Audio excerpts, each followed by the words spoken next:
Hello there, welcome back to Online Help Guide. In this video, I'm going to show you how to clear cache on TikTok. Watch till the end and you will be able to do so with ease. But before we begin, let us know a little about what cache is. Data that has been recently accessed is referred to as cache in technical terms. Every time you access any information, a copy of it is stored in a cache to speed up the process the next time. So let's begin. First, open up your TikTok app. Then tap on Profile that is on the bottom right corner of your screen.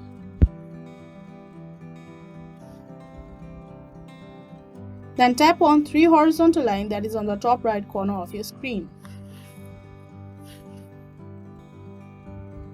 A menu will pop up. Tap on Settings and Privacy. Now scroll down until you find a section of Cache and Cellular.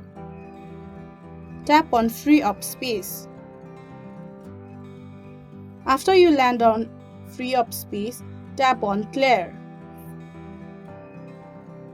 A pop-up will appear. Tap on Clear. So this is how you clear TikTok cache. Thank you for watching Online Help Guide. Hope this video was helpful. If you have any questions or feedback, leave a comment down below. Also, if you are new to our channel, please subscribe and hit the bell icon to our channel.